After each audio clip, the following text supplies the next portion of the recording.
All right, guys. Welcome to technically the inaugural episode, numero uno. That's what I'm marking it as, episode 1. The big episode number 1 of the Absent Minded podcast. Woohoo! My name is Travis Stockton. Today, my good friend who just can't wait to say something funny, Ethan Newbolt. I was just going to say episode 1. That's all you want to say? You look like you had a lot something better cooking. Nope. Nothing. Episode 1, the Phantom Ethan. Episode 1. Oh, man, can we call it the Phantom Menace? Because it could be. I love the Phantom Menace. I'm pretty sure they can't copyright strike you unless it has something to do with music. I could steal all the names I want. But I gotta cut that out. YouTube's gonna, Sony's gonna get us. Fox Wilhelm scream in there. Warner Music Group. And number 3, our third chair. Some might say the brainchild of this podcast. Some might think say brainchild's a little bit of an overstatement. Some might say the great grandfather. He's the whole. He birthed this idea into the universe. He, for all intents and purposes, made it happen. The illustrious Andrew Crandell. Hey, everybody. I think those are glowing overestimations, but thank you. I appreciate it. It's in stone now. It's on the internet. Oh, wow. Yeah, everything on Can't the undo internet it. is true. So It happened. Yeah. I'm in it to win it, guys. So today, we're going to try to have a bit more of a structured show than our demo recordings that you may or may not ever hear. You'll probably hear them. But First of all, what is today? Today is June 3rd. That is the date that we are recording. Am I right? Did I get that Yeah, right? it's I don't June know, 3rd. actually, but that's a good day. Yeah, All June right. 3rd. I had to pay my Just rent for a today. frame of reference, so if we do mention something, you know when it actually is. It's not Christmas. Yeah, that way when this goes up 2024 or something. in 6 months and everything's out of date and it's not topical anymore. Right. Even though there's probably a date somewhere, when you click it. But Maybe. Who knows? if we decide to put that in, Who knows? trick you. Yeah, so we got some good stuff we want to talk about today. First off, before we go into the nitty gritty, who would like to go first? Andrew or Ethan? Because mine is going to take a minute.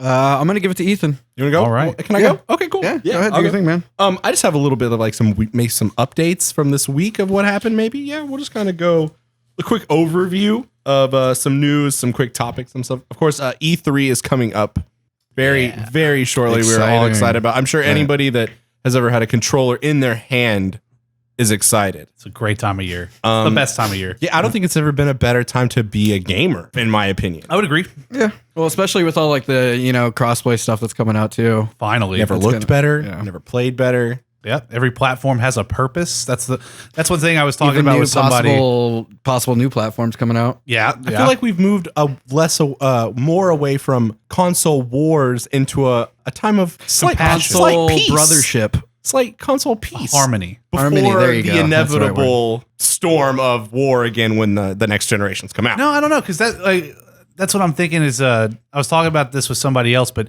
each major platform, we're talking about Microsoft, Sony, and Nintendo, of course, kind of has their own, they've officially carved out their own niche. Nintendo, of course, has never been, or at least they have been in the past, but they're not up in your face trying to give you the nicest graphics, the most powerful machine or anything like Well, that. they never have been. Well, there was the time, for a while it was, they were pushing it just as much. The N64, the first real Right. 3D Okay, console, true. kind of delivering on the ideas of the Sega Genesis up against the PlayStation, which also ended up being 3D. Power disparity there, but the GameCube, Xbox, PS2 was probably the first generation where it's like The move from Not a whole lot of- cartridge to disc. yeah, but not a whole lot of difference between those three platforms other than the Before exclusive games. Yeah, because even PS2 was the weak link on the chain, but sold more than all of the others.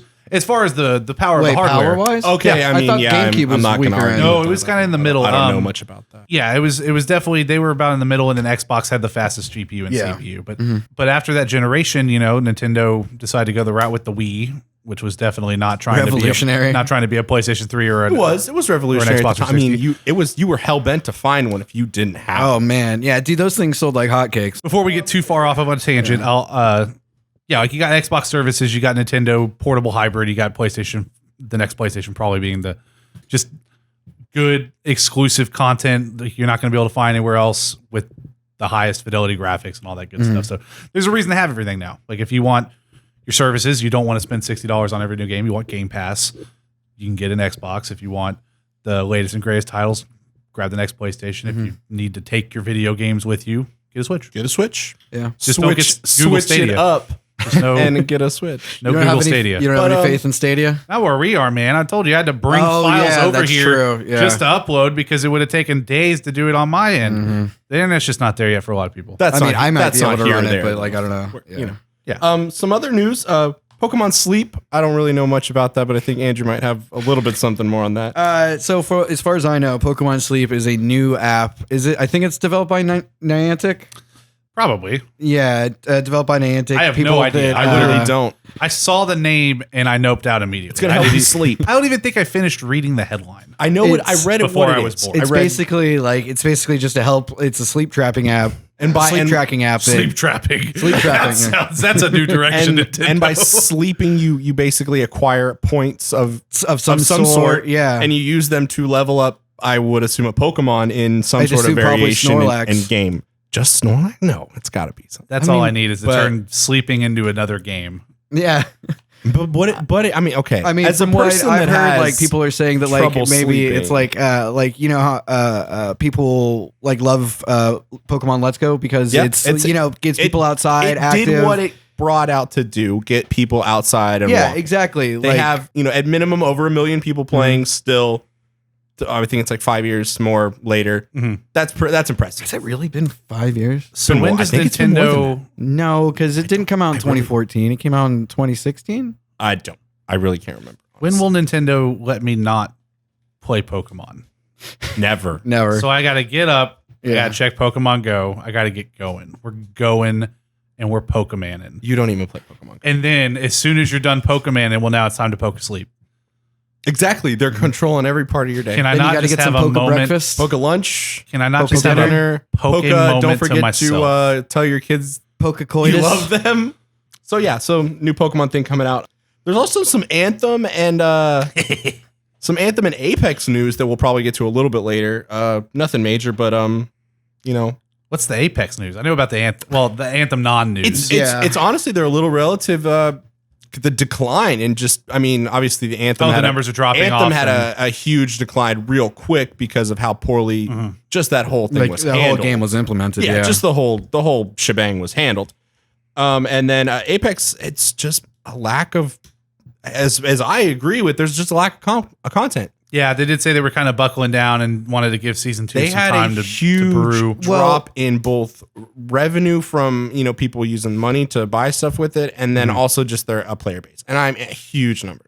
And these are from April. They're not the most recent, but See, I don't see that as a bad thing personally, just because Yeah, it's a neither free do to play I. game. Same here. Yeah. So there wasn't a whole lot of investment other than time, and everyone knows when they can and can't work a This free to game play. hasn't even been out a year yet. Yeah, true. It's insane that like people are expecting this like amount Fortnite of fucked like up the industry I for think everybody. they were True, yeah, they expecting totally so did. much because of how well and fast it grew in the beginning, and they just couldn't keep that momentum going. Well, yeah, but also think Which is about fair. like It's PUBG Fortnite. was out for like a year and a half before they implemented vaulting in another map. PUBG got buried. I don't even want to talk about PUBG, Yeah. but like I think the issue with Apex is just to me, I'm from the category. I don't see I it as still an enjoy issue. playing that game. Yeah, it's fun. It's still What? fun to jump in. Which one? Apex? Apex. It's Yeah. not something that's Haven't going played to it recently. hold your attention every day for months at a time, just Right. because the content's just not quite there yet. No.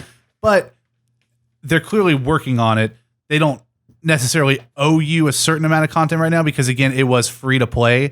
And I think a lot of people were spoiled by Fortnite, and you got a huge subset of gamers that like are new to the industry. They started playing games because of Fortnite. It's true. People Yeah. of all ages and people that maybe wouldn't have played other games before. Again, another one, it's a low investment. You've got Fortnite on your phone, which you already have.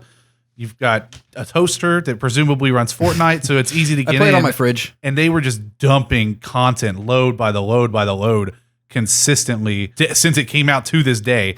And Well, it's yeah, of course also- Apex can't keep up, but they're going to find a way to get there. Yeah, hopefully the next season pass will have a lot. Yeah, like, Have just that next thing that they need to keep or bring those people back that they lost. Yeah. What do you think the next season of Apex is going to bring? Hopefully, man, I really want a new map, but every time I bring that up, everybody's like, they don't need a new map. People, I guess, are happy with that map still. I need a new map. A new character and a new map for me would be, and maybe even like a new gun for each variant. you yeah. know? Yeah, I'm I'd thinking- like two characters and like Whoa. Yeah, I know. Whoa, I'm crazy, brakes, guys. kid. Back up. Yeah, like two characters, but I'm still happy with that map. Maybe like halfway through season 2 or something like that. Maybe we get like a surprise drop on a map or something like that. Or change half of it or something. Yeah, maybe we get Didn't maybe Fortnite kind do of that? like Didn't they kind of? yeah, they change their map all the time. Yeah. You So know? that's fine. Keep the map, whatever, but change up a good portion of it so it's fresh. Yeah. Right. Yeah, I could be down with that. Just one more thing for me, honestly, in the updates. Robert Pattinson is officially Batman, and I don't know why. The more I tell myself this, the more I get excited about this. Oh, I was excited from the moment I read that headline. And I got a couple more things with Dark Phoenix. Sorry, and the MCU and the DCU. Is that what they call it? But they don't have a they don't- name. yeah. They never really ascribed themselves a name. It was kind of, back when like Snyder was still involved, they were calling it the DCEU, but everything 'cause Even kind then, of. he didn't call it that. Like the he fans wanted kind the of cocked That's up. true. He had up his that own name. Batman universe. That's all he had. That's all he wanted. He didn't need the whole universe. He just wanted. You're mixing up Zack Snyder with Christopher Nolan. I am thinking. Yeah. Zack Snyder was Man of Steel and The I'm gonna go back to reading my notes. Batman v Superman, the greatest DC universe movie. Martha. But Swamp Thing, I saw a trailer for it.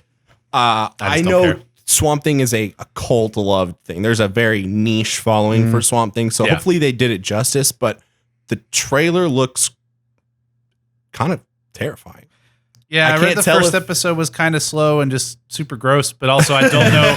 I don't know like like super if gross. this was somebody who was like looking forward to it. I don't know if it was an internet troll. It's literally the only opinion I've read, so don't take that seriously. Like, go watch it if you want to. But And one thing that's been kind of interesting me about getting back into like the DC stuff is I've been seeing random clips on YouTube of Doom Patrol, and from what I think I've they seen, just finished a season, didn't yeah, they? I think so as well. I mean, and it's got like I know they had it's a got big Brendan season Fraser and it's finale. got Alan Tudyk, and like from the clips that I've seen on like YouTube, it looks pretty interesting. It's also got a good deal of camp to it that you might also have seems mispronounced his name. Wait, no, is Brendan Fraser in there? Yeah, Yeah. yeah. Sorry, the look on your face was like, is his last name really Tudyk? No, whatever. Okay. I glazed over that. Brendan Fraser. Yeah, Yeah. He's the metal I dude. love Yeah. Brendan Fraser, and I didn't know he was in something Yeah. at the moment. How did I miss that? Yeah, Oh, I man. missed it too. Yeah, it was just I found it. I guess 'cause he watching has the- YouTube. 'cause he Yeah, has Well, the- I think you probably also missed the last thing. He was in The Affair.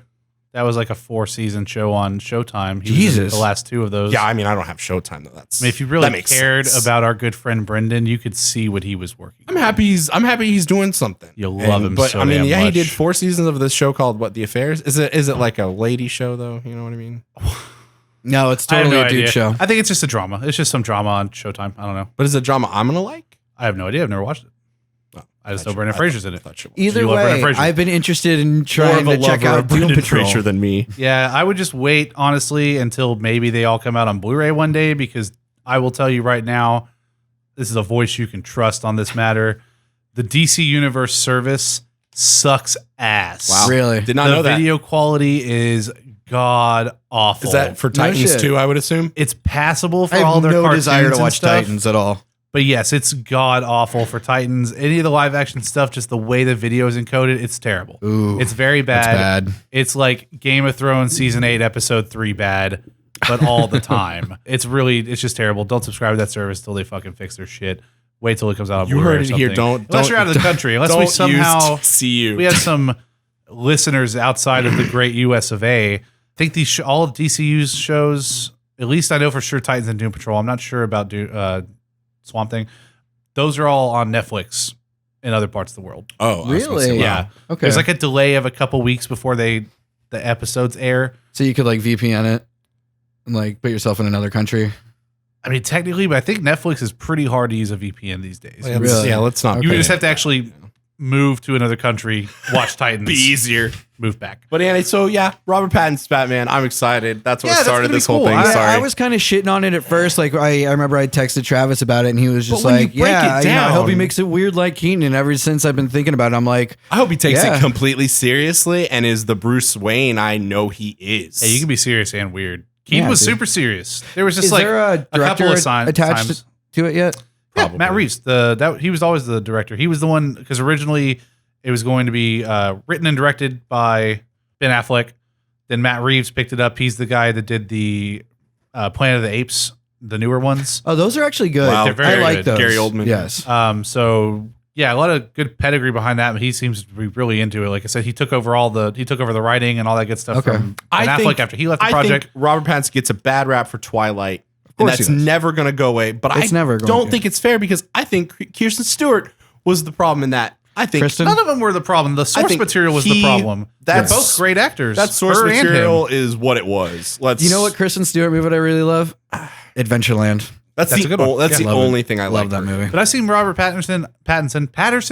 I always fuck it up. Pattinson. Yes. He's been like he did a film. He has done a lot of stuff. He did a Cronenberg film not long ago. Really? Yeah, like he's done a lot of cool.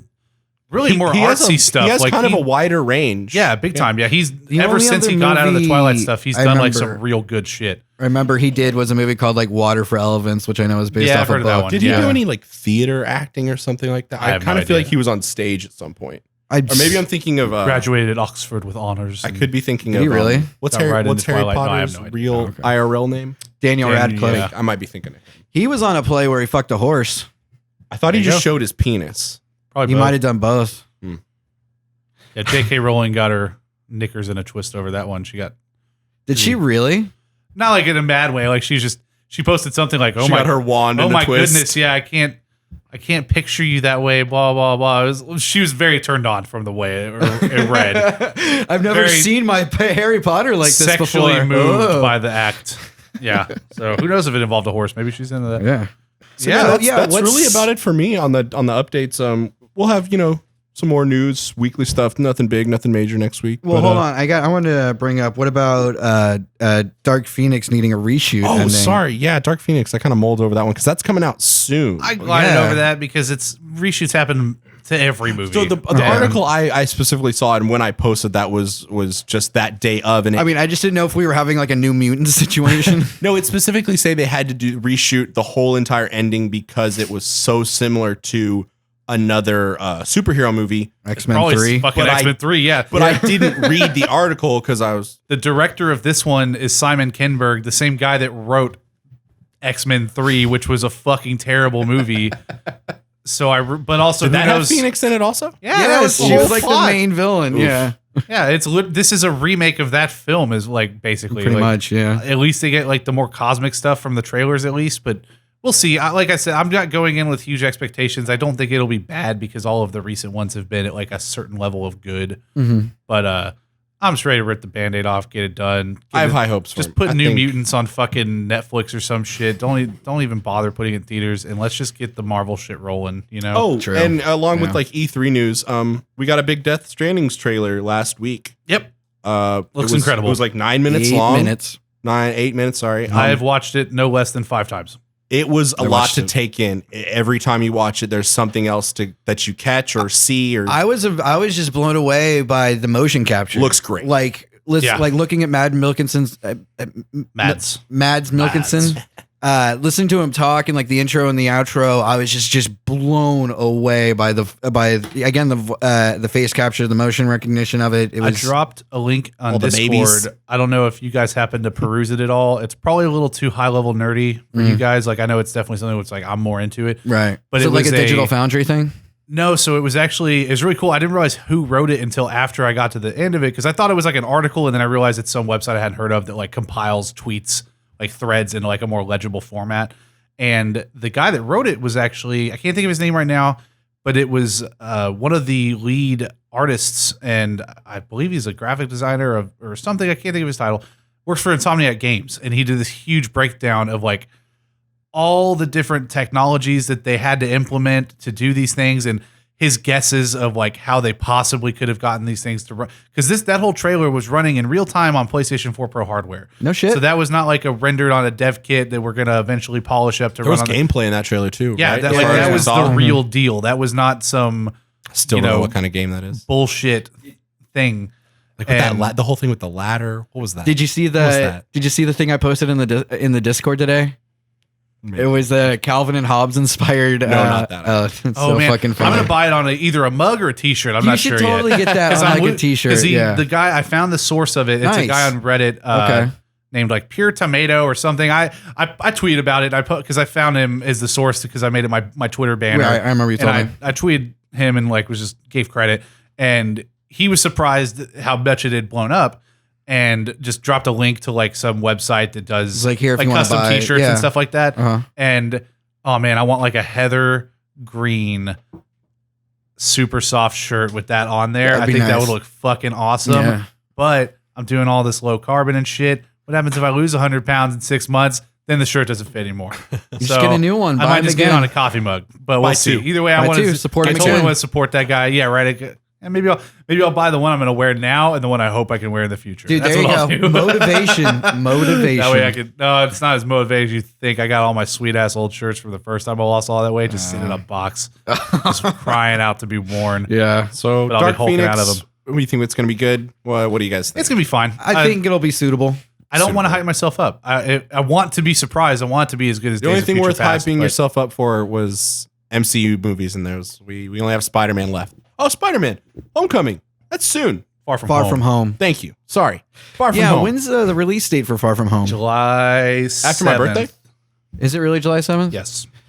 Yeah, I'm 7th or 9th, whichever one of those days is a Friday. Yeah, I'm looking forward to that movie, man. It's going to be exciting. Yeah, hopefully. Yeah, Jake Gyllenhaal looks good. Oh yeah, so I don't know July if you could 2nd. go into like into this a little bit more about iTunes splitting up its services. Oh yeah, so this was a big thing, just because I thought it was cool. Like we all know what iTunes is. We've all used it as a software. Anyone that's ever owned an iPod or an iPhone, like obviously they're still gonna have music and stuff, but they're sending iTunes itself as a brand out to pasture.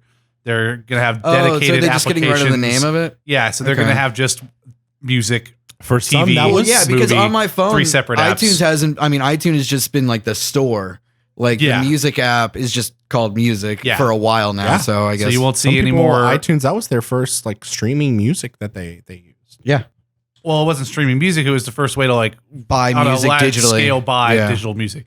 99 cents a song instead of pirating it. Like everyone else. Instead of that's you could uninstall Kazaa, you could install iTunes, and then you could pay 99 cents for your song. Well, remember when it changed to like $1.29 in like 2009 or something like that? Yeah, that's what happens. Chinese restaurant across the street from my house sent us a new menu. All the prices went up 40 cents. It's fine. What happens? Business, you want to make more money. Times are changing. Yeah.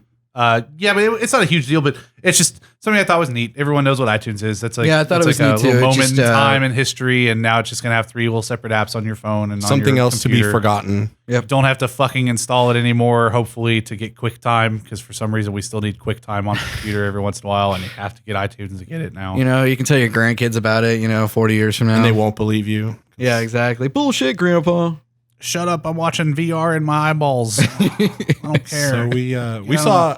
Oh, speaking of VR, the what's the Oculus Quest? Yep. Yeah, the Oculus Quest. So this has a new feature. It's a pass by window, and they said, and I quote, "It is not a quote. Sorry, it's a quote from somebody. It's a quote from somebody else. They said it's basically the ping system from Apex. You will not make another battle royale like that without that ping system, without some sort of that ping system. You're saying like because it's so revolutionary. The implication that this tech has for VR headsets. It's a pass by window, and you can essentially, you're not blind. Pass through. You're not blind when you have the headset on. Yeah. Not only is this headset, I believe it's wireless. It is. So the thing with the Quest is it is an all-in-one headset. It's not just wireless, but like there's no computer. It's just the headset and the controllers. Yeah, the two. All of the visual processing and stuff. Even your headphones and everything, it's all integrated. So you put it on your head, start playing games. It doesn't look as good as, say, PlayStation VR, or the other Oculus headsets. And that's just the other. That's the only other variant that I would know is PlayStation VR. But it has the window where you can essentially you see the outside world in also addition to your virtual reality. So does it have like an outside camera that's looking out? Yeah. It's like just a small camera, and then that way like. It takes some getting used to, is what I've heard. Yeah, it's useful. Like so that any you can, new feature. Well, also I heard that they have like for controllers or running into television. You're not going to step on your room tracking thing too, as well, so you can track how big the room is that you're playing in. Or something the controllers and the headset as well. Yeah, that's all. Are able to do room scale, but room scaling. It's funny. It's just a funny thing that like nobody ever thought like, hey, maybe these people playing this headset game shouldn't be blind. I don't think it's not that no one thought of it. It's just that this technology is progressing. Like it probably wasn't. You're right. Feasible because. Yeah, remember the first Oculus headset? That thing was already like what, $700 for you just basically without had controllers. to like strap into the cocoon thing from the Matrix. Yeah, and then you And that needed thing like was also like having the wires from the Yep. back of your head, just Yeah. like yeah. Just might need as well an just $800 put it right in there. computer just to get it working Yeah. right. And like obviously, like if the one thing they had to cut from that was a camera on the outside so you could see it, they're like, oh, you know what, save it for V2. So, but yeah, now that's happening. That's a big one. I know that another It's a huge advancement. the next big leap I know they're going for is trying to have cameras inside the headset to track your eyes, because then they can have actual eye tracking. That way, a lot of things like right now where you don't have to look around, you have to move your head and neck, or Yeah, There's a that's lot of- really there's a annoying. lot of move your eye, disability but then you're software with looking. that. Yeah, if you use your eyes, Ooh, that would be. You can, well, like some people when they're Yeah. they have disability chairs and all they can do is move their eyes when they're completely just Mhm. they have some technology that it even allows them to like click with blinking. Yeah. And I mean Well, that's cool. yeah, I've seen like a few streamers on Twitch that are paraplegic that play with like they'll play like League of Legends or God, what's that other one? I'm not even gonna try to remember it. Too many of them. But like they play with like this weird controller that So Microsoft has a special controller. Yeah, you like do. that? But Yeah. hold on, this thing it goes by off your breath.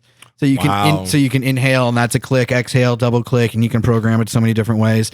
And yeah, so Xbox does have the adaptive controller, and it's like one big pad, and then like a couple different buttons, and like a D pad, and then it's that's amazing. yeah, and then it's got like deserves to all play these some of like those things. different plugins for different editions. So you can get that wind sucky thing if you're like paraplegic Yeah. and get that way. Like you know. imagine if there was a book or story you couldn't experience because of a certain, disability or something. That would be that's very upsetting. So now that we're kind of on this kind of leads into a topic that I want to talk to you about, Sekiro. And I guess, how some people were complaining about it being too difficult and, access for all gamers and everything. And I know like not difficult so much as that they were a lot of the discussion centered around difficulty with regards to accessibility. Not like right. the game's too hard, I'm a fully functioning person and I can't finish it or whatever. I think a lot of it was talk about how there are changes that can be made that can allow people that say can't hold a controller normally Yeah. to still be able to play this game, and that like a lot of the difficulty settings and stuff are not necessarily to make the game easier to beat for me because I'm terrible at these games, but because there are certain adjustments that can be made that as someone who does have difficulty playing with a standard controller or to accomplish certain tasks in games, that those difficulty is not the right word, but I think there was a lot of conflation between accessibility and difficulty. Right. Because one of the bigger examples I saw was like Celeste, that there is Haven't played it. An assist mode. there's a lot of different assists and stuff, where you can turn off and on different functions and stuff to Celeste let is you a fantastic continue game playing for the anyone that game. hasn't played it. Yeah, and then the game is still difficult. The platforming is still what it is. You can still die, but it's just there's a lot of, and this I haven't played Celeste enough to really comment on what all the assists entail. Yeah, I But- played it, but I never played with any of the assist mode stuff on. So Yeah, but Celeste was the big one that was held up as an example of, hey, here's a game that's like hard as fuck, and you don't have to play it that way if you don't want to or if you can't. But there's so many ways for you to still be able to play.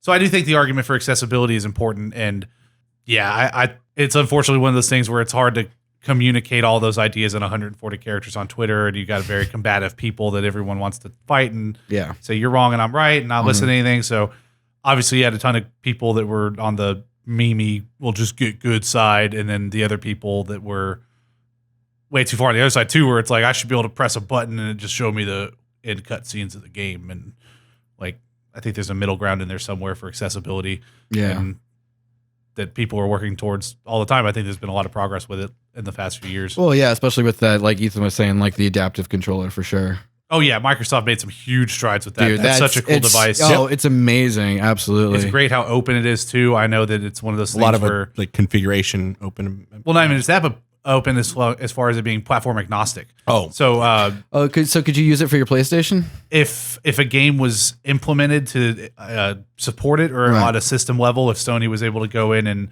and work with Microsoft to do that, which I think is probably not too far off. I could totally see that happening soon. Yeah. Possibly even with the next PlayStation, I think that could happen. Yeah, especially Microsoft with all came out and was like, "Hey, we will work with you as a platform holder. Definitely. We have all the software you need. We have all the development tools. We have the drivers. Whatever Makes it you really need." exciting for what's coming. Yeah, it's not like they're not charging a license for this thing.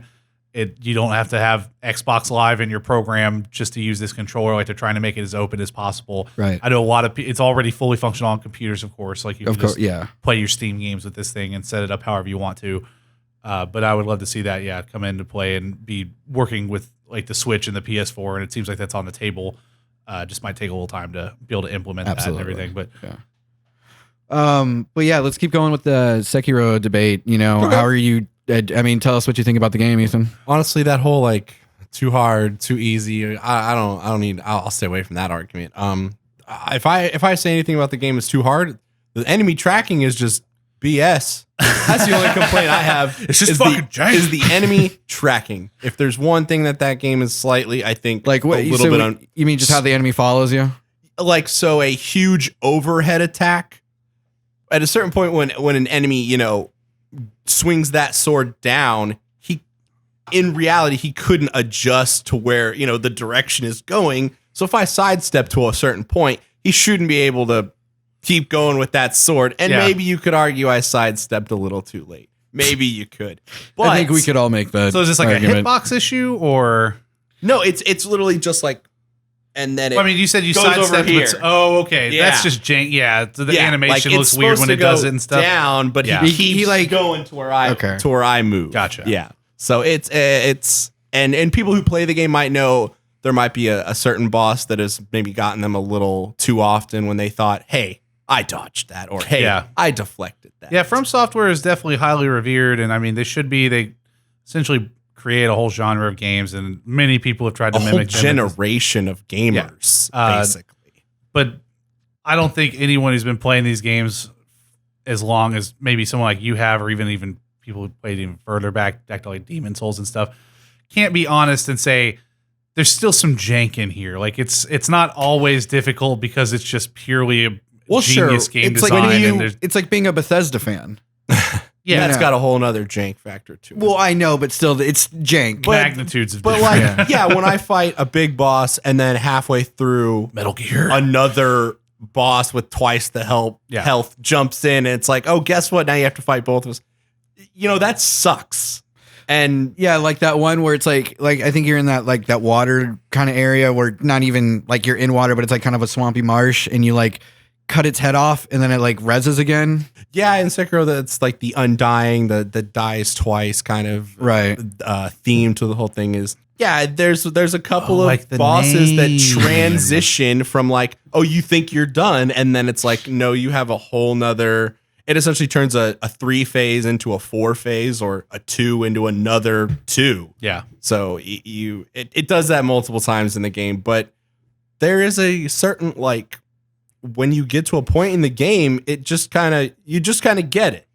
And if you don't, you maybe, and it does sound like it's not get good, because that's not fair, because with enough practice, just memorize. Yeah, it's learning, and maybe it's your willingness to learn and your patience, because if you step away from it and then it's like you can decide whether or not to come back and attempt it again, or if you decide never to come back. It's so hard for me to put down games and then come back. I always have to like restart from the very beginning if I leave something for too long. Usually I'm pretty good about putting games down and coming back, because I'll just watch like a YouTube video to get my hit the ground running again.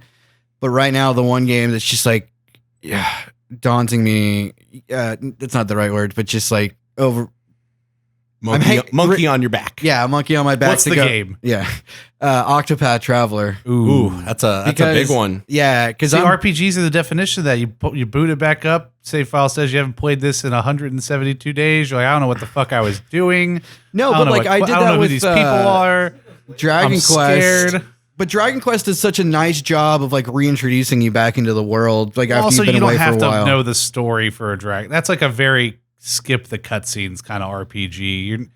you're there for like the combat, the mechanics and the combat. You know what? system and Honestly, stuff. whenever I was playing Octopath, I got really tired of all the characters that I just started skipping the Isn't cutscenes. that the I just whole love the point, combat of though? that game. Like, to fall Not in every love with the RPG is like characters? that. I mean, sometimes you want the battle system. guess you that's- want It got to a point like want whenever I the was playing challenge. Octopath, like there was basically Aloy. There was a character in Octopath that was basically Aloy from Horizon Zero Dawn, Mhm. but she talked like some fucking like Nordic princess, where she was like Eth and broth and like all that shit all the time. I think that was the one I started with because I played. Oh my I only God. played this game for like 2 hours, and Yeah. I was like, "This is not a PlayStation 4," and I turned off my Haven't Switch. played it. yeah, no, That's usually what happens. her like I couldn't even finish her like intro story. Just like her voice actor and her storyline and just her dialogue was just mind-numbingly awful Yeah, to me. I couldn't get through it.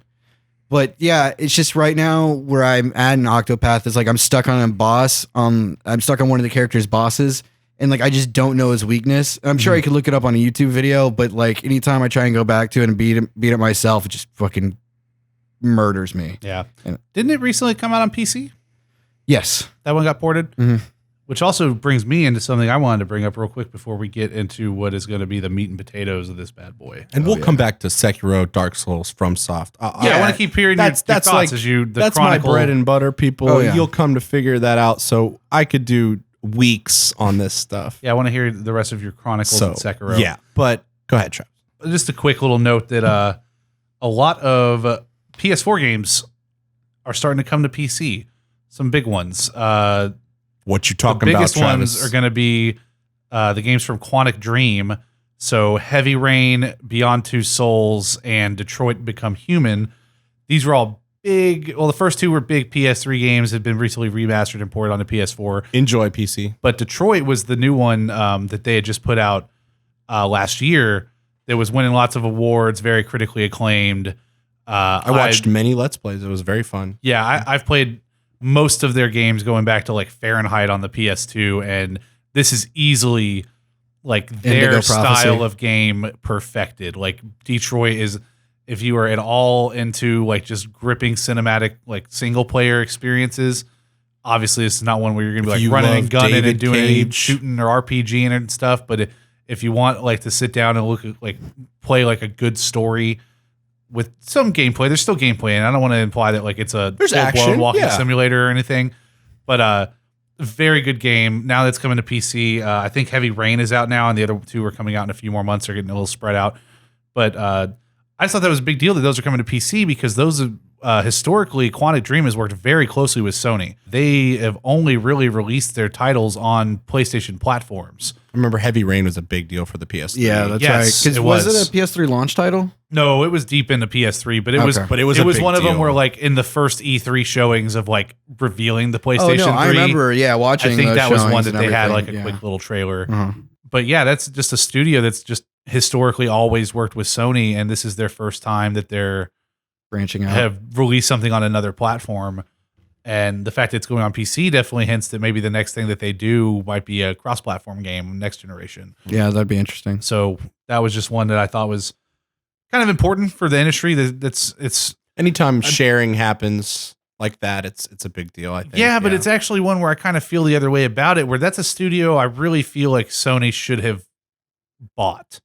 Like they should have acquired them quite a while ago, and they do this a lot. There's a few studios where it's always kind of made me wonder why they didn't pull the trigger on that as an acquisition versus some of the studios that they have bought and subsequently closed in the past. Another one I think is From Software. I think that a what after if situation. yeah, like I think that after Demon Souls came out on PS3, I was surprised that that's one that they didn't try to move in on them. And then of course Dark Souls, that's a known like multi-platform title now. And then again with Bloodborne exclusive on PS4, so makes it a second party release, but then didn't actually like they haven't picked them up. Like why? If I'm not mistaken, I think they may have tried at one point, but I know From Software being they're a Japanese company and they're very stick to their morals. This is how we do Yeah. stuff. They probably maybe have tried, and FromSoft Just not interested. just politely said no. We just kind of want to keep doing our own thing. Yeah. And if that's the case, If I that's the commend case, that's them. fine. But it's still, I don't know. There's something about that where it's like I feel like if Microsoft showed up with a big enough check that Sometimes You might be things seeing are more important than the money. next George R.R. Martin game might be Xbox exclusive. The next Bloodborne That 2 one that they're on, working on. Oh, yeah. Windows. We'll get into that during the E3 discussion. That's coming up very shortly. But the other big game, the last one I'll mention, is Journey. Journey was a huge game on PS3 and PS4. I played that one. Very short, but also a very sweet I never did experience. that. Very short and sweet. Yeah. That's one that, first off, shame on you. Yeah, Second off- I know, totally. Yeah, when me and Absolutely, I'll Travis take have that. both played it, it's usually one that it's like. Because I think it was Have a you played PS. Edith Finch yet? I did. I finished that in the It's same a sit- day. It's yeah, a one I was- sitting kind oh, of game. yeah, you so can did finish it in I, a couple dude. hours. Uh-huh. And if it had a platinum, I would have gotten it because I went back and. Oh wait, so you have played it? Yeah, I told you I played it. Oh, okay. I thought I you texted you I could've whenever sworn just after now I you got said done that playing it, you and I hadn't was just played. like, "That game was fucking amazing." And you were like, again, you were just like, No, here yeah. he was talking about Edith Finch. Oh, I didn't even hear that believe get brought up. My bad. Oh, Yeah, I believe sorry. he did say he hasn't played Journey. I have not Okay. played Journey. Yes. Yeah, but Journey's coming to PC as well. That's a big deal. That's a very cool one. I'm actually going to buy it. I've played it on PS3 and PS4. I'm probably going to get on PC just to play it again because I know I've read recently. Is it multiplayer? I don't want to think it spoil has- anything. I'm not going to say anything. You should Okay. just play Journey. It is one though that it's the way the game works. I'd be excited to play it now that there's like a lot of new people that will all be playing it at the same time again. So what is it like? You start off single player and then you come out. I don't wanna across say- with I a don't wanna buddy. say He just said he's not going to spoil Okay. it. I don't want to say Fine, anything. fine. But I'll probably buy it and play it again. If you want to know, if you want to spoil it for yourself, Google it. It will take 5 minutes No, to yeah. figure out what's going I on. gotcha. But you should really go in blind if you don't know anything about that game and just kind of experience it because I it's- went in blind and there was a certain like what's going on factor, but that added to the experience. Yeah, the way that definitely. the discovery through gameplay and context, it's one of the best examples of that working. I'm just thinking, I'm remembering some of the levels, and I'm just like, oh yeah, that was beautiful. Yeah, I would. Oh man, and also too, man. There's always the hope that maybe they like patch in HDR for the PS or the PC version or something because that's a game that would be gorgeous in HDR. Mhm. But anyway, I think it's time for the main event, the main event, the steak Ba-dum. to our Andrew and I's potatoes and asparagus. E3 is coming in hot, Fireworks. Big old E3. and I want us to talk about predictions, some things that we All think right. we might see, things that we know we won't see. And I want to come back to this topic a week later after E3 Mm-hmm. and see what we were right about, see what we were wrong about, see how many WTF can't believe that happened moments, if any. Because I'm of two minds about it this year. So All right.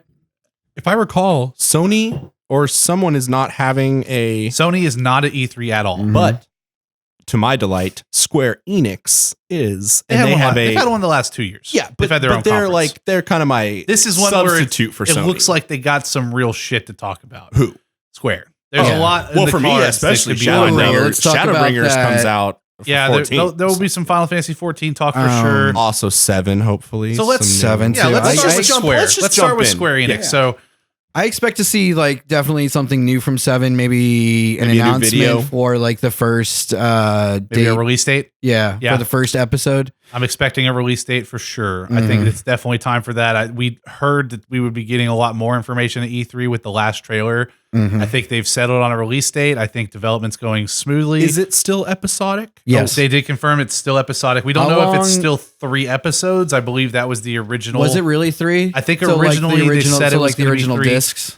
Well, that's not necessarily where the split would have been, but they Well, did say, I know, but I that kind of like in the episode- spirit of it. yeah, episode 1 was going to be up until you leave Midgard. Midgar, yeah. So is it Midgar or Midgard? I fucked that one up Midgar. too. 'Cause There's no D. Midgard is There's no the second D. Norse. Yeah. Okay. Yeah. So Square Enix, we know they're going to be talking about Final Fantasy VII remake. I'm betting we're going to see some Kingdom Hearts 3 DLC announced here. So Square Enix is on June 10th. That Yeah. is when they're having their conference. Yeah. So I'm betting we're going to see some Kingdom Hearts I 3. still haven't beaten 3 yet, so Just do it. yeah, I know I Coward. need to. I'm on the pirates part. Man, what a beautiful section of that game. Teases that this year's presentation will showcase another exciting lineup of titles, but they don't have very many details. But that they like to play it close to the chest. Yeah, we haven't had a whole lot of leaks this year, actually. That's kind of the thing I'm most excited about. I think a lot of companies, I think they got it. They figured it out. They're getting out ahead. They're putting out the stuff they want you to know. maybe a couple trailers here and there, a couple of, hey, you'll see Something that this keeps you at interested. E3. And like I said, they are kind of taking place of Sony's slot. So that's kind of your Sony PlayStation substitute. Yeah, but I feel like we're definitely getting Kingdom Hearts 3 story DLC. If I had to guess, it's going to be story DLC. I cannot imagine it's some like new battle mode or puzzles or like little side things. I feel like it's going to be a full blown, almost like a postscript. I think we're going to see a little bit of something that maybe ties into. So do you think you're going to play as Sora, or are you going to play as Riku or something like that? If I had to guess, it's probably still Sora, but I think we're going to get maybe some things tied up, because there were bits of the ending that felt a little bit rushed. But if I had to guess, story related DLC, maybe something that ends up kind of being an intro to whatever is going to come next, almost like a playable secret movie. I don't think we're going to get any kind of insight into the next Kingdom Hearts. Little spin-off or whatever. Not like a Kingdom Hearts 4, but maybe like... No, not that. But I definitely think... something that might get picked up in a... Is there a video playing? Oh, is that mine? Ethan. Oh, I'm sorry. It's this stupid ad from Jack in a Box that played when I was looking up the E3. What website are you on? Blacklisted. I hate automatic playing. Fuck you, GameSpot. I hate you. Yeah, it started Everyone an that ad you for had Jack that was in a any Box. good I'm just left looking because up you're some schedule terrible. information. I remember, God forbid, E3. I accidentally made the made the mistake of sending Travis a Nerdist article once, and he roasted me for about 10 minutes of it. Oh my God. I do apologize. That was not it. I'm just looking up a schedule for it's E3. Not you so and much as it is just- fucking websites with automatic playing videos. I should have looked at somebody me better. and my time. Yeah. Anyway, sorry about that. So you don't think it's going to be story DLC, or you don't think it's going to be anything specifically leading DLC, into another game? I probably that sounds very reasonable. Because remember, historically, we've had like little not side entries, because we know now they're all mainline and stuff, but I think the next Kingdom Hearts game might be a Switch title. I was going to say the next Kingdom Hearts game is definitely going to be in line with their tradition. It's going to be a Game Boy game, or it's going to be a portable. I think it's going to be a Switch. I think we're going to see something on Switch. I think that would be pretty cool, like a full Kingdom Hearts game out on Switch. I wish they wouldn't. I wish they would just let me play all of the Kingdom Hearts games on one fucking console again. Yeah. But I would like to see something maybe scaled back a little so that it can run on Switch and it can be multi-platform. But will it be related to like the secret like ending scene? No. If it's story DLC, it's obviously pushing forward. I don't think we're going to see a flashback kind of thing. But yeah, I am confident that we are going to see DLC. That's not something that's been announced, but I feel like it's in the tea leaves. If I had to guess, I'm going to throw this out there. I bet it gets released in August. I think that's what they say. We get a release date for the DLC. I think we're looking at it. I think maybe a little bit later, closer to Christmas. You got to stay out of you fall. You never know. That seems a little long, unless it was like a really hefty DLC. Yeah, I don't think it's gonna be something huge. I think it's gonna be something they've been working on for a little bit. Because the team has not gone home. We'll definitely. They have been working because they did the new Game Plus patch pretty quick. They have you gotten into that at all? No, I have not started that. I very rarely dabble in the new Game Pluses. It's true. That's very more rarely. That's more of a really just the Sony ones, because I got to clean up those those trophies, and they make it a little quicker to go through the whole super hard modes with like a lot of your stuff from the previous playthrough carried over. But it's only the last like year or so that I ever did new Game Pluses, and I think the only one I can really think of would be Persona 5 it's definitely and Spider-Man. Trophy related. Yeah. Spider-Man first game I platinum. Oof. Yeah.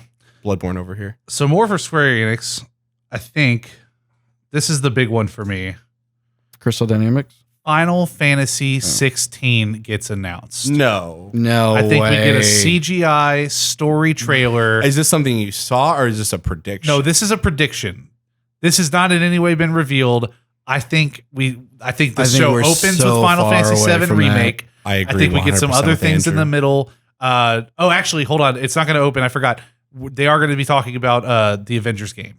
Yeah, I read that That's there was probably going to be the beginning. They announced of the show. Hold on, or had some details. Let's let Travis finish his Final Fantasy 16. Oh no, I'm not going into it. Because I want to talk about what I think. They announced it, or they mentioned something about an Avengers game last year, and we didn't get much on it. Our first trailer was the year before. Hopefully, we'll get. It's been 2 years since they announced that. Mm-hmm. They've been radio silent on it up until about a week ago, where they gave some details about the game. I must have read it wrong. But yeah, we haven't gotten much since then. Yeah, so obviously they'll talk about that. I think Final Fantasy 7 Remake is going to take a hefty portion in the center of the show. Yeah. Probably some other things thrown around in there. Maybe something Tomb Raider related, just as DLC. I think you're underselling 14 a little bit. They are going. Well, they're going to talk about that too. They're going to. First off, it's not that I'm underselling it. It's that that's the kind of game you don't have to show a whole lot at E3. We're going to get a trailer they're not going to do like a 30-minute Nintendo breakdown of all the new shit you're going to see with the jobs and things like that. Like the people that play that game are already playing that game. They bought the expansion. That's true. They're ready to They'll have fucking their roll. pre-orders. They're not tuned into E3 to watch that trailer on the big screen. But I do think Final Fantasy 16 is going to get announced. I think keep in mind that the last mainline Final Fantasy 15, the last mainline Final Fantasy game was 15.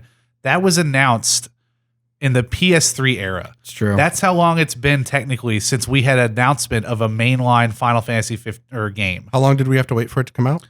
About what was it? 10 Was it a full years? decade? Yeah, because I think 10 we were years? literally around the lunch table in high school talking about this game and how great it's going to be. How long has it been since Something like 10 years. No, how long has it been since 15 came out? Since 15 came out, it's been, I think we're 2 years? close to 2 years now. Yeah. So you think we're going to get 16? I didn't say we were getting it. I said they're You going said to announce they're it. gonna announce Obviously, it. this is an early thing. No. Historically, I don't it's agree been, with it either. It's been Okay, a you're right, long yeah. time. Announce. They're ready to announce. No.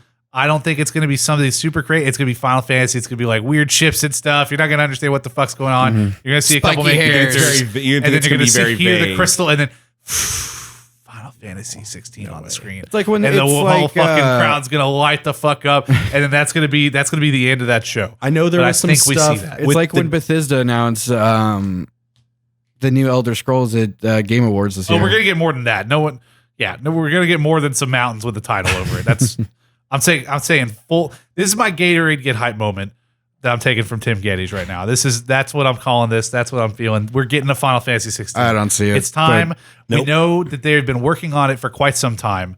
I don't know that. Well, okay. That's Where did because you hear that? You don't keep up with the good I don't know shit. that. So they haven't said that specifically Final Fantasy 16, but we know that Nomura was trying. They were trying to get not Nomura, the guy that finished Hidetake.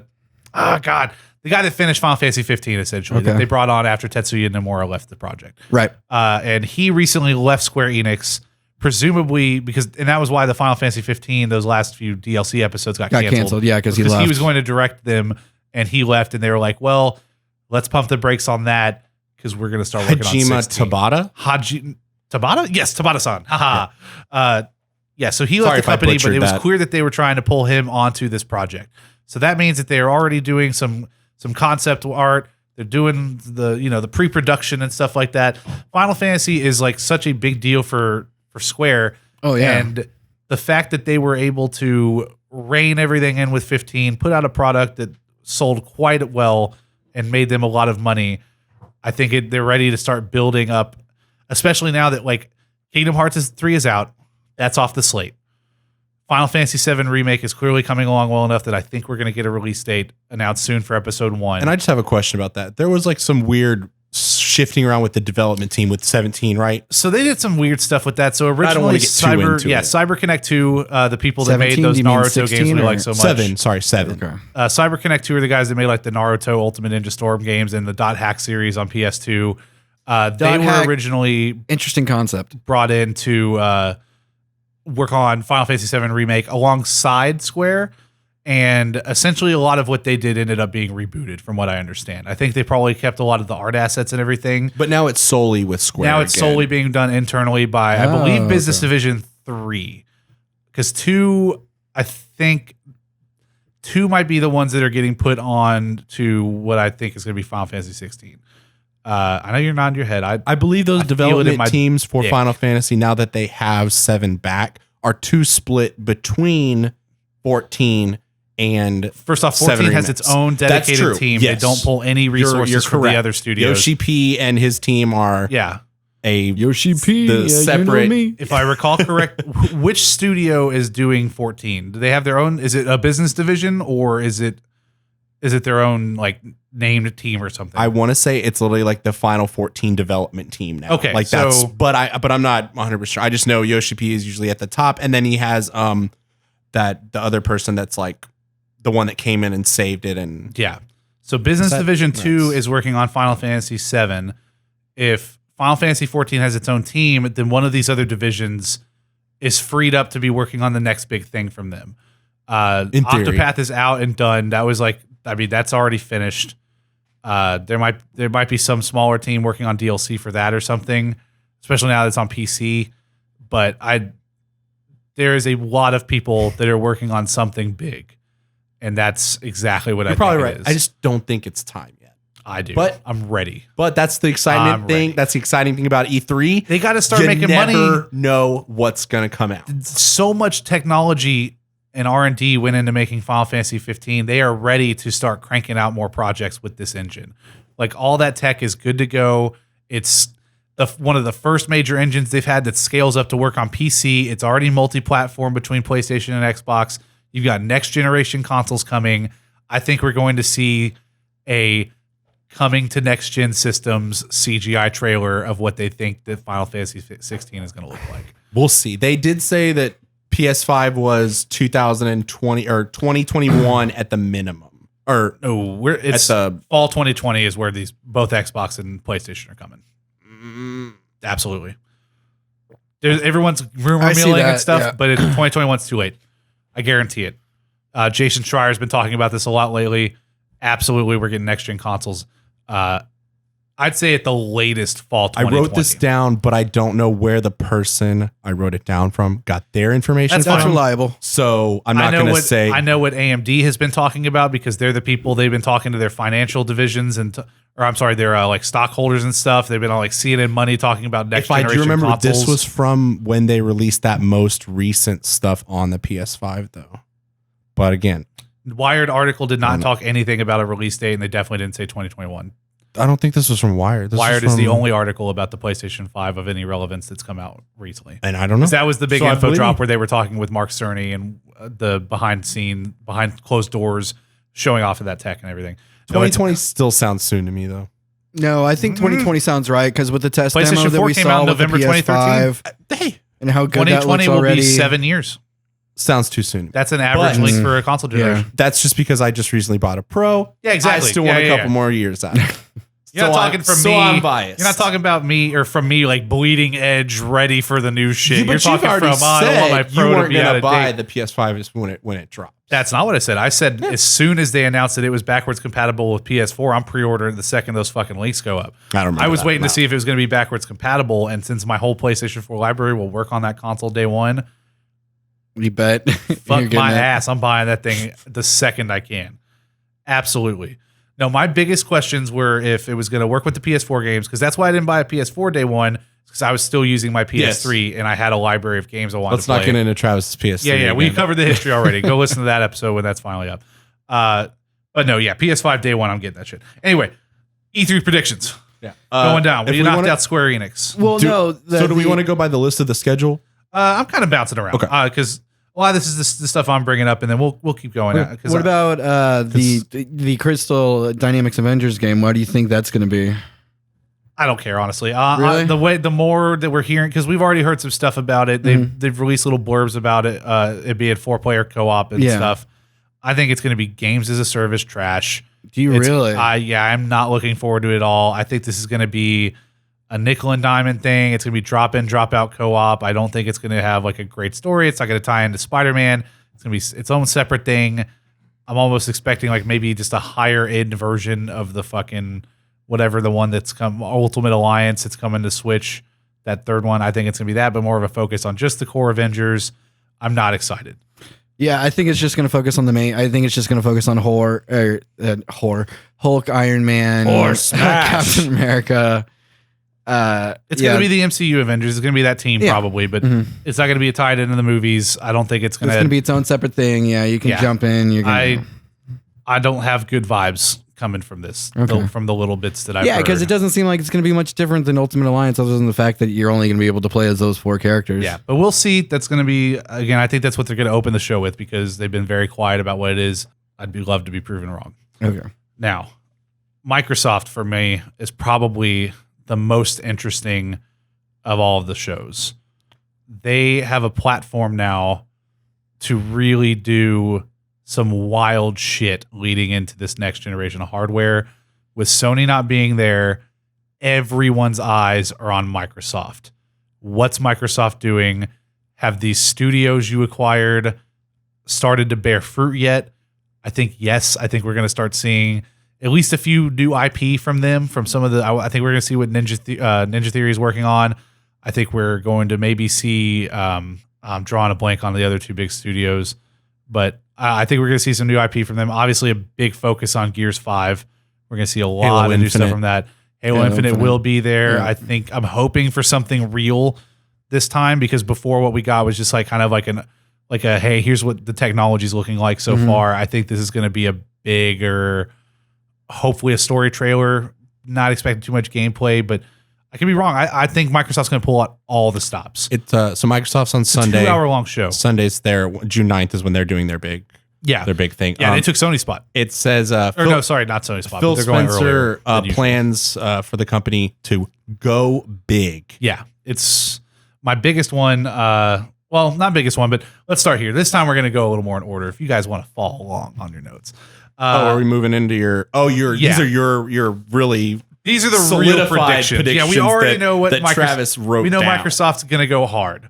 We know that. Again, with Sony not there, a lot of people just want to see what's happening. Before we jump into your big thing, I just want to mention something that you might like. Kind of Funny Games is having their own showcase. Little, they did one last year. Yeah, but, they did an Indies one a little later in the year too, I think. And they will be right before Square Enix. Actually, yep. I'm excited for their show. Yeah, everyone go watch the Kind of Funny Games showcase. They're gonna have a lot of cool indie developers and a lot of focus on games that maybe aren't going to be primetime material, just because it's a lot of people that don't have the money to fit alongside of a Rockstar. But it'll be a lot of fun. It's gonna be the last one they did was very fun. It was a very cool show, a lot of surprise. I still have notes on my computer of like games that I thought looked awesome that I want to check out that were debuted on the Kind of Funny Games showcase. So definitely watch that. Big supporter of those guys, huge inspirations. But Travis, you want to get into your big stuff? Rocksteady's finally going to show what the fuck they've been working on since Arkham Knight. That's what I want. Woo! That's what I think is finally going to happen. People have been talking about for years now. What is Rocksteady working on? Are they going to finally show up somewhere? I think this is the time. I think they're going to be. Because they haven't announced what it is. We don't know shit about it. A lot of people thought it was a Superman. For a while, we thought it was a Superman game. There were some leaks about it maybe being a full-blown, transitioning into a full-blown Justice League title. That's what I'm settling on, because from what I've read, it's not just Superman, but it is DC related. Okay. And again, all these are big-time rumors, but what I'm hoping for and what I'm predicting is, that this is a Justice League game announced at the Xbox conference, probably early on. Because I think they're going to save some of their third parties or their first party stuff for a little later, unless they want to blow the doors wide open and like start with Halo Infinite or something again. I could see that happening. But I feel like Rocksteady's finally going to come out of the dark, show us what they've been working on. Very excited for that, of course, because this, again, the last thing that they put out was Arkham Knight. They had been working on those games and then have been radio silent since all of that development finished. So it'd be very interesting to finally see what they're going to do. Cyberpunk 2077, I think, is going to get a release date. Big new trailer. I'm thinking early 2020. Do you think they'll announce it cross-platform or cross-generation? Maybe. I could see there being a blurb in there that, coming to Xbox. See, PS4 Pro, Xbox One, and future consoles. Yeah, the tough part is that there's no way they're going to have any branding on it. If it's at Microsoft's conference, they're not going to have any branding on the trailer that says come into the next PlayStation system. Right. I think I think they'd leave that off there. I don't think it's time for that. That might be something more that they save for like a state of play or like a post E3, maybe Gamescom or something later this year. Or maybe for an actual console announcement. But I'm thinking we get a release date trailer. Yeah, and that some sounds new feasible. content to see what they've been cooking. And then there's already I've heard that there's already people on schedule for like going to see like a big like behind closed doors demo, similar to the one that they did last year. Where it was like that hour-long presentation that they did. They had a newer version of that. But yeah, feeling 2020, early 2020 for Cyberpunk 2077. I think a lot of people are saying late this year. I think even if I'm wrong and they announce that it's coming out like in fall of this year, I bet it's delayed. Well, I don't know. It seems kind of silly for them to announce it along against, since we know Death Stranding's coming this year. They got to put out something. There's a lot coming. Fall's always stacked. Yeah. It's interesting because Sony usually doesn't put out fall titles. The last few years, like if you look at their release schedules, they tend to like avoid the holidays. They don't really put any of their stuff out there, the big ones. More recently, they've kind of wiggled into that early year section with like the February, like Horizon came out in like February, God of War was April, like that earlier time of the year they do a lot. But Death Stranding is the first exclusive that they've put out in the fall season. So it'll be interesting to see. I think Kojima's got enough of a name on him that like people are going to go buy that game. Oh yeah. Doesn't really matter if you're looking between Call of Duty and then Norman Reedus' beautiful face on there. I'm going to get Norman Reedus first. I'm going to rent Call of Duty. Nothing big news, but the future of Destiny 2. Me and Travis put a lot of time into Destiny 2. Yeah, they said that they got something big that they're going to show. The first really major unveiling since like Bungie acquired it from Activision. Well, you mean like since they got cut loose from Activision? Yeah, Destiny 2. Yeah, they did say they were going to show what the future of Destiny 2 is. Final chunk of the annual pass. Yeah, I think that's probably looking like a bigger expansion than maybe what we've seen in the past from them, or potentially just another large. Even be possible? Yeah, I mean, I think Forsaken was just like supposed to be a Destiny 2.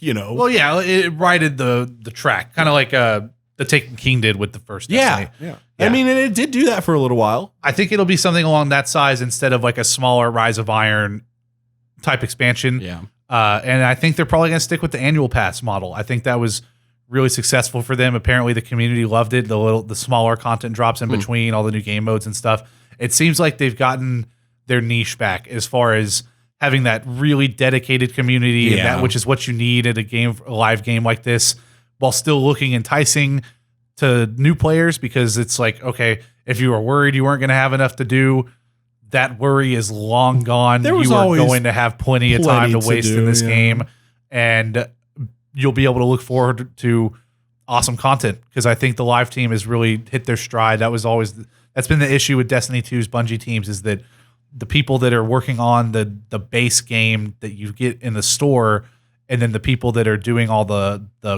updates and stuff, those are two separate teams, and the live team typically is the one that's like, that's where the good stuff's coming. And it looks like those two are working a lot closer together, and now that they don't have to do Activision's roadmap of like, oh, we need an expansion this day, we need to move to a Destiny 3, I could see them riding out Destiny 2 for a little while, and maybe even just doing a cross-gen port instead of jumping right into a Destiny 3. We had fun. Yeah. There was Oh yeah, it's fun. And honestly, I think what I'll do is if it is a new big expansion, I'm probably going to buy it. I'll probably play the story campaign, might fuck around and game it for a little while. It's one of those things where it's a shooter that has a world that I enjoy and a story that I enjoy. I'm just never going to be the type of gamer that keeps up with all of the live content and things like that. Like I agree. I want to play the other big games that are coming. Story. Yeah. The story missions and stuff were a lot of fun. Yeah, but if this is another $40 expansion around the length of Forsaken, I would absolutely buy it just to play through that campaign and get with my character again and fuck around in that world until Death Stranding comes out, and then I'll play Death Stranding or something else. Do you mind if we mull over EA a little bit? I wanted to get through the rest of Microsoft's conference first, because EA I give zero fucks about. I think that's going to be, they are always the most boring part of every E3, and they know it because they're not doing a conference this year. They're just doing EA Play, which is like them streaming a bunch of different games and showing what new content. Now excited for Fallen Order? They're not going to get up on stage with some button-up suit dude. And Fallen Order will be there. No, that's what I'm saying. But like Travis said, it's they're going to show the gameplay. They're going to have a couple interviews with Vince Zampella probably and the other people at Respawn, and that's what we'll get. Very cut and paste. We will get Apex Season 2 though, so there is. I mean, I'm sure that they'll show that, but yeah, EA don't care. If y'all want to talk about it later, let me know. Yeah, I'll go grab a drink down the bar on the street, and I'll be back by the time we want to fish. Yeah, Apex. I just think, like I said, couple characters, hopefully a new map or some map changes, maybe some new weapons. Just. So more game. Before I get onto the big daddy hoo-ha prediction of the Xbox conference, I want to talk about possibly getting Splinter Cell finally. A revitalization of that franchise. That's a Ubisoft game, not Microsoft. But I think that would be something that they will show. That's going to be another power move for Microsoft, where that gets shown off first at their conference, and then Ubisoft talks more about it during their show. Wasn't that just like a joke announcement though from one of like the old developers or something? No, I'm not like saying that this was announced. I'm saying these are predictions. There's been talk. This is me guessing. There's been internet talk of a new Splinter. This is me putting vibes out into the world, affecting the ether with my raw, just like rumors, energy, just like rumors of Watch Dogs 3. That's less a rumor, more than like, obviously we're getting Watch Dogs 3. Yeah, that's coming out in the fall probably. Stuff about Splinter Cell though, like you're hearing stuff about. Well, we've been hearing stuff about Splinter Cell for years. That's the thing is this is like Rocksteady where everyone's been asking where's Splinter Cell. They've been leaving little breadcrumbs around. I think now's finally the time now that we're moving towards these next consoles. I don't know that this is going to be one that's a PS4, Xbox One game. It might even be exclusive. I could see Microsoft pulling their weight and just exclusive to Xbox. Oh, I could see them doing it because Splinter Cell is still to this day one of those franchises. When I think about it, I picture Xbox. I don't picture Ubisoft. Yeah. Picture the I green, picture green Absolutely. Xbox. Yes. And those all the games after the first one, I believe, still came to PlayStation consoles, and there was even one that didn't come out on Xbox 360, but did come out on PS3. And I don't have a super strong relationship with that series, but it's one that I'm dying. I wish they would put the Xbox One, the OG Xbox games onto Games the backwards Pass compatibility or Yeah. something, and let me buy those and play them because I have the 360 generation ones bought and ready, but I still want to play the first two a little bit before I dive into like Blacklist and Conviction and stuff. Mhm. But I could really see that being another one of the big moments where Microsoft gets to say, "Hey, Splinter Cell's back," and just you hear the trailer and it just goes, "Pew!" Yeah, and oh the three my God, lights yeah. light up all of a sudden. Oh, and the can you crowd imagine breaks just- all the audio speakers, and everyone Yeah. just goes fucking wild. Uh-huh. And then you get a quick little video, just like teaser, and then we're gonna talk about more of this at the Ubisoft press conference. Be sure to tune into that. Mhm. I feel like that's another. If they can get the new Rocksteady game and a new Splinter Cell at their conference, Those are two pretty big fucking because, hype again, moments. that's the big thing about Sony not being here is that a lot of those moments where it's like, okay, who's going to show their game at whose conference? Now you're going to show it at Microsoft's, and it's going to be so fucking packed, man. That is going to be an awesome 2 hours. Which we do know that they're aiming for about 2 hours for their press conference, which I think is the longest one that they've ever done. Oh, cool. Now my final Microsoft prediction is the Big Daddy. I think they're revealing not one, but the two next generation Xbox consoles. So they've been talking about, we know we have code names of two in development Xbox consoles. What is it? Scarlet? Scarlet and Anaconda. Right. Now Scarlet these is the code names? These are code names. Thank Scarlet. God. We know It's that like their lower Scarlet end is the one. lower end one. Right. Yeah.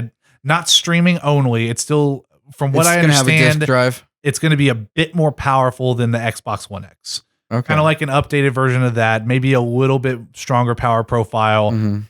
Probably going to have a disk drive still. I don't see that being quite the time now to release it without one.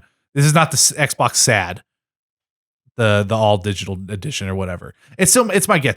Could it be out without a disk drive? Absolutely. It's totally possible. But I think it's still going to be a console that has some horsepower locally, maybe decent amount of storage. All the xCloud stuff is definitely coming. That's going to be happening real soon. Are they And part I of the think Azure thing? Azure is Microsoft's Streaming thing. well, not streaming. It's just their big server infrastructure. Azure is used for like what was the just other code servers name and that you stuff and guys all sorts of things. Anaconda. So Anaconda is the big daddy one. That's going to be the actual next gen powerhouse Xbox. Mhm. This is the one that's going to be directly competing with whatever the next PlayStation is.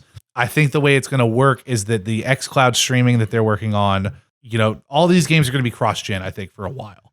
I think all this stuff, even like Halo Infinite, it might launch day and date with the new Xbox. You're still going to be able to buy that disc and go and hook it up and put it in your Xbox One S and play that game. Mhm. It's because they've been probably doing the best job of scaling these things up, where you've got a game that, sure, maybe on Xbox One S it's barely scratching 720p, but then boom, you move up to Xbox One X and now you're at full 4K. I could see it being a similar thing where, okay, well now you've got even more graphical bells and whistles, faster loading times, maybe 60 frames per second instead of just 30 on an Xbox One X or the Scarlet, whatever that ends up being.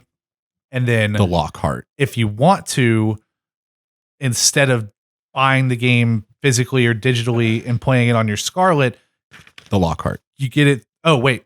Huh? Scarlet Umbrella is the name of the development. that's the family of new Xbox. It's Lockhart is the low end. Yes, Lockhart Got is the budget You one. are 100% And then, correct. I forgot that they what had did you made say? that Anaconda is Anaconda is the Anaconda, higher yeah. one. which I think Lockhart sounds way cooler.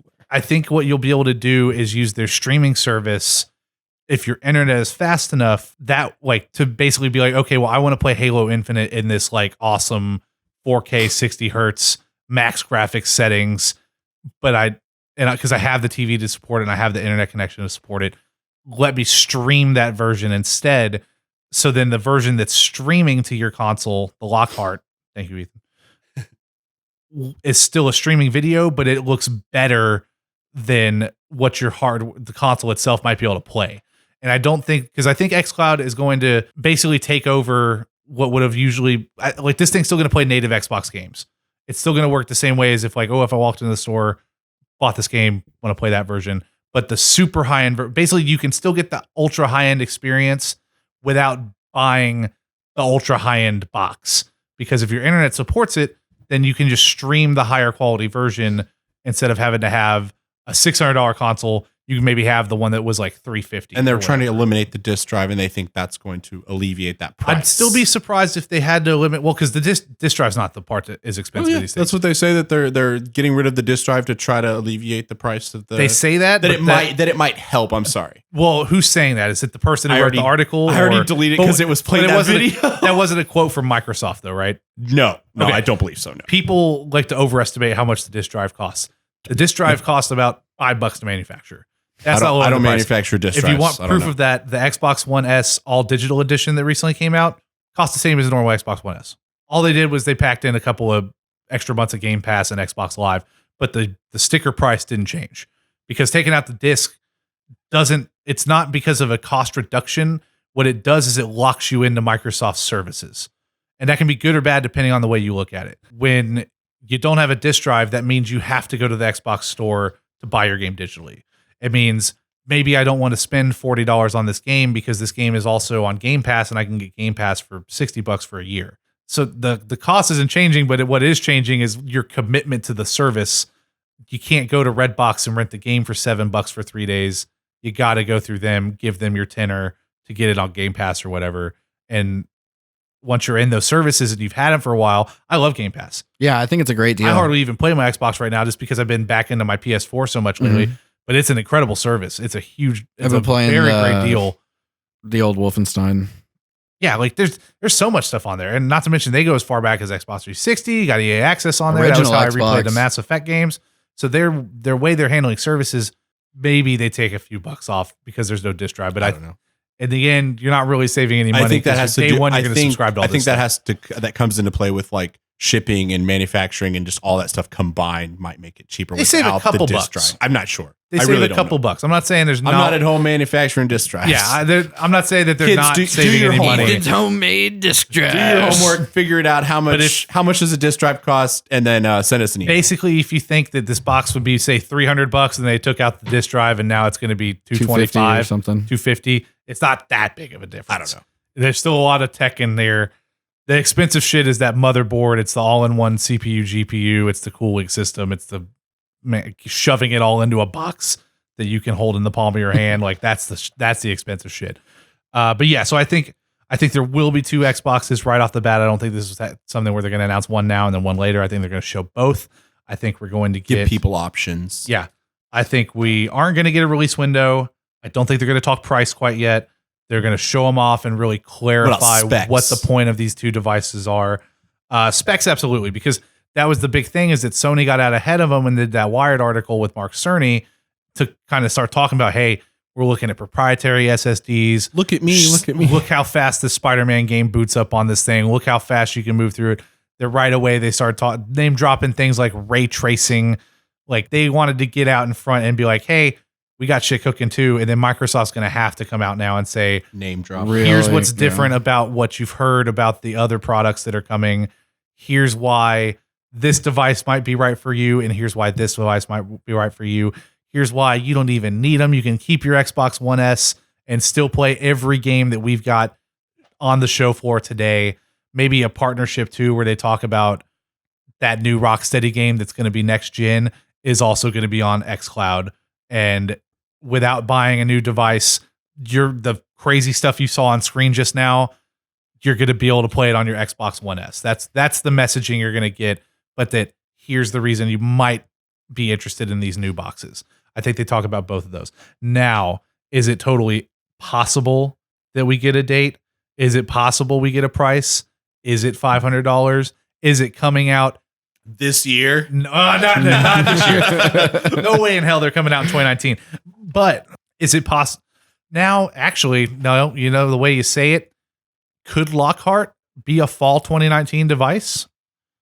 Could we be looking at them? I don't know where they are with xCloud yet. I don't even know that they've started testing that on. I feel like we'd have to see how this thing is working on an Xbox One X in like their preview program or something before we even talk about a release window for Lockhart.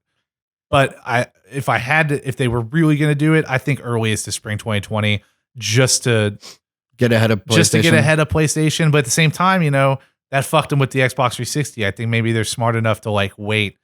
It may even be a situation of like no one wants to go first instead of who's going to go first. It's like, oh shit, how far back can we push this? Yeah, exactly. Can we keep everyone happy and wait till PlayStation drops and then do like a last minute spec change to be like, oh, well, we beat them here, and here. You don't want to be the one that comes out and then the other guy gets to be like, well, shit, let's bump up these clocks.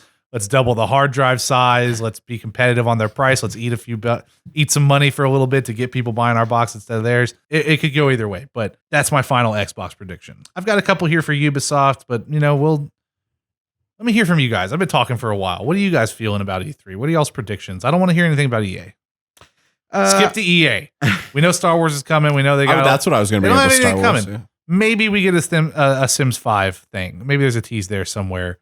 It's all the stream. Like EA put out like a list. They're like, here's everything you're going to see at EA Play. Here's a schedule. Yeah, it's true. Like you said, they're not having like a conference or a thing. They are just doing EA Play. Yeah, so like I had 2 or 3 days. Yeah. Completely disinterested. Not going to tune in for that stream unless they make me to see the Star Wars gameplay. But I don't really have predictions. I might even watch it later. I mean, I'm going to watch the Star Wars gameplay, but I'm probably going to watch it later. I just have stuff that I'm kind of excited about. I'm not good at that prediction thing. Neither do I. You're looking at the news and like advanced future things and then guessing, maybe they're going to be doing this. The analytics and spreadsheets and new Pokemon Sword and Shield. I'm pretty excited for that. It's been a while since I played a Pokemon game, so I'm excited to get back into it. I was hoping you might have some ideas about what we might see during Nintendo's Direct. You ain't got nothing? I don't keep up with a lot of the Nintendo stuff. Do you think we getting another Zelda besides Link's Awakening? Or are we getting another new Donkey Kong Switch? Like I said, I'm just excited for Sword and Shield. Do you think we're gonna get because there's been rumors of a new Switch type? Do you think we'll get an announcement of that? No, because I don't think it's their style to talk about hardware during E3. Are they not really want to do it? No, they've been really sticking to that, like their own little Nintendo Direct. Yeah, like when they're ready to talk about it, it's going to be a Direct specifically dedicated to like a new Switch revision. Okay. I don't think that's something you see at E3. It's going to be something where it's just like we're all going to be at lunch one day and then I'll get like a Twitter alert that Nintendo said like, hey, here's a new Direct. It looks like Nintendo's really going to be focused a lot of like Super Smash, Splatoon 2, and they recently announced Super Mario Maker 2, which is I'm excited for Mario Maker. You've grown, but it's excited for Mario Maker, man. One. People like Mario Maker. I was just hoping for Switch to make me care. And hours of fun. Just playing the levels that people make on. Oh yeah, definitely. I don't know. When are they getting PlayStation trophies on Switch? I think we might talk about that at all. I think we might get some more information on Dragon Quest for Switch, but see, that's another one that pisses me off. I want to play Dragon Quest 11, but I want the S version, but I want my trophies. I want to play it on my big TV. I want to run in 1080p and not like 720p on a docked screen. I mean, I'm just You got excited about when they showed the top-down old school RPG mode. Oh yeah, but I want it on my TV and on my PS4 with fucking trophies. All right, trucking fofies, man. But Bethesda, I'm excited to see what's next with Bethesda. Hopefully, this whole 76 thing is. It's not going away. Finally move past that and work and look forward. Well, I bet they talk about DLC. I'm gonna look past it and look forward to something. I bet else. we see a big expansion for Fallout 76 from them. I think that probably that's going to be a focus. Well, they're not just gonna. DLC? Wasn't it like the? I think they had like some smaller content updates. I think it was just like more updates. I don't know if they did. I'm talking about like a full blown. I'm thinking it's gonna be a full blown. Like eventually DLC. They're not just gonna let the game die. Yeah, I mean, something's gonna happen with it. But I look forward to the future of Bethesda, not so much the present. The present. Well, the future's a long time away. They still don't want to talk about Starfield. I mean, Elder Scrolls 6 is even further after that. Yeah. I'm shocked that they've because I think they already said Starfield's not really going to be there. Yeah, no, They because might have they an said update. that Elder Scrolls 6 and Starfield both aren't going to be there. Yeah, which that's insane to me because like I know that like they've been working on this for a long time. And it's going to come out janky anyway. So just show me the jank now. Give me some tasty bits. It's a Bethesda game. It's going to come out broken. We all know. We accept it. Are we going to get anything from the Outer Worlds? Probably. I'm sure they'll if we see anything new, I bet that's Microsoft's conference. Okay. Because that developer Who's that? Obsidian. Yeah, that's a Microsoft first party now. Oh, So okay. we might see even their new game because Outer Worlds is done. Like that's coming soon. Oh, are they working on something else?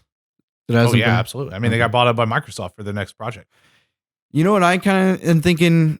I guess you could say it's an E3 prediction. Remember that Harry Potter footage that got leaked a while ago? Oh, I forgot about that. You think they're going to talk about a Harry Potter game? I think they're going to throw that in there. I think that'll be an RPG? Xbox thing. Could be. I think that'll be an Xbox thing. And can you imagine, like an original Harry Potter game coming out exclusively on the Xbox? That would definitely No, that's one I don't think would be exclusive. Would it be an RPG? I would. It's not a big enough money maker on its Harry own, I don't Potter think, RPG. to like not also like that game needs to be multi-platform to get like I even think that would be one that would be if they're smart that comes out on Switch too. I don't see that being exclusive. Okay, I'll give you that. Yeah. Particularly not Microsoft exclusive. Like it was going to be exclusive to anything, it'd be Nintendo because it's the target demographic. You got a lot more people that maybe like the Harry Potter books than the movies, but aren't really big into video games. But they probably got to switch because they like. I don't Mario know. Do you Kart. remember watching that leaked footage? No, I don't even think I looked at it. It seemed kind of adult. Like you were busting into banks and you were like shooting spikes into goblins and they were bleeding. It was Kids love all that shit. We are getting Outer Worlds. That is featured. Just Outer. sorry. Well, yeah, I'm sure Sorry. we're going to talk about Outer Worlds. Yeah, because it's so soon to their release. There was definitely Just cut that out. because all we've had so far is that little trailer. So I expect to see more from that. I'm still so excited for Outer Worlds. Yeah, same here. That'll be really Yeah. cool. Definitely. I did have a little note. I forgot about that because you brought up Bethesda. Obviously, we're going to see Doom Eternal. Yep. Yeah. It's the new trailer for that. Yep. It's there. I don't know if we have a release date for that. Could you Google that actually, Ethan, to see if there's a Doom Eternal release date? If I had to guess, probably another fall game. If not fall, then spring 2020. But yeah, we know that's coming. I hope. No release date. And here's another E3 prediction. We'll see if this one's right or not. I hope we see something new from Quake that's not Quake Champions. 'Cause I don't know. Ethan, I know you wouldn't have noticed or known about this, but I think you've seen Quake Champions. It was another Yeah, it's a hero-based shooter. yeah, but it's hero a Quake. shooter. Yeah. Yeah. No, didn't tickle my fancy. Yeah. I don't like hero shooters in my Quakes. I would love and also that's another one too where ooh, the dots are connecting. I'm seeing it. I'm seeing the universe. It's all coming together now because they did just release Quake 2, a new version with ray tracing. There was like a big demo for all the new GeForce RTX cards. Right, like the 2080s. Yeah, the 2080, 2070, all that stuff. That did just recently come out. I think it was a free update if you already had Quake 2 like on Mhm. Steam. And then of course was another marketing push where it's also you could buy it like for $10 and it's funny, the game came out in like what 1992, People are still obsessed maybe. with it. Yeah. Not that people are obsessed with it, but that's the only thing Nvidia can show. Hey, your ray tracing cards, you got Quake 2 from 1994. That puts your RTX card to use. It's still going to take a little while before we got some good games or not that it's bad, but like some recent stuff. Because Metro, Shadow of the Tomb Raider, Battlefield 5, I think those are like the only 3 big games that have use ray like, they tracing. actually use the ray tracing. Yeah. I'm sure there's a couple other smaller ones, but that could be something that's maybe hinting. Like I said, I'm seeing the fabric of the universe before me right now. I want to see some new Quake. Maybe that's a surprise announcement that id is also working on Quake. I hope if they do Quake, it better be id Software doing it. I don't want to see some more shit with Avalanche making an open world Quake like that Rage 2 garbage. So sick of games being open world that don't need to be open world. Yeah. We'll get some. Rage 2 would be so much more interesting if I never had to get in a car. Yeah, dude, those as soon as I got into the car, I was like, I'm just gonna put this down. That's one Avalanche. I don't know what's going on with all that because it's just I liked Just Cause 2 because it was fun to blow shit up. Didn't care for Mad Max. I liked Mad Max because the car combat was actually fun. even then it got so boring because it's all open world. It's so big and dumb and boring, and there's nothing to do. And I'm tired of fucking picking up gas and fueling up my car. Days Gone did it right. Okay. Days Gone did it right. You got to get a big old gas tank by the end. You can fast travel from one section of the map to the other and not have to go into town, find some gas in some random building. Okay. I just don't enjoy Avalanche's games, I think. I just think I've come to terms with that. I don't enjoy them.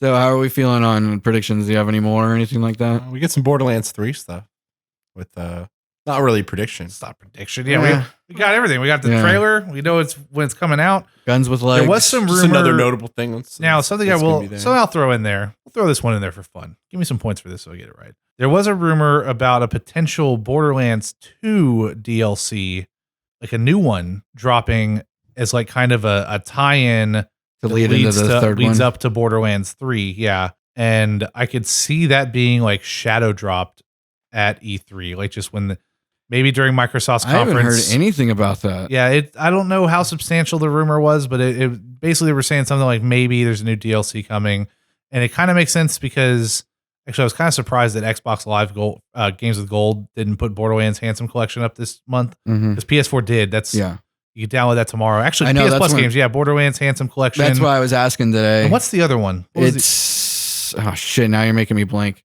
Sonic Mania. Sonic Mania. Yeah, those are your two PlayStation Plus games. Yeah, those are fucking stellar. That you can download starting tomorrow, June 4th. June 4th. So definitely get those. That's a good fucking month. Yep. Even though I already own Sonic Mania on Switch, but I never finished it because I don't own either one of those, so I'm gonna. Yeah, that's gonna be awesome. I would love. Now's the time. Yeah, now you're getting it. Now you're gonna finally play Borderlands. I used to try to get Ethan to play Borderlands for a long time. Well, no, let's all play Borderlands so we can. If you guys will play, I'll finish Danganronpa because it's multiplayer. We can get Juan to hop on too. That'd be cool, I'd be down. I'd be down to start up Borderlands. I probably won't play it just by myself. Yeah, it's not as fun solo. That's why I kept telling you. Like every time I tried to get you into Borderlands, I was like, dude, this will be so fun if we like hop in together. And it was just one of your moments where you just already had told yourself that you don't like that game. Probably just didn't want to buy it at that point. Yeah, exactly.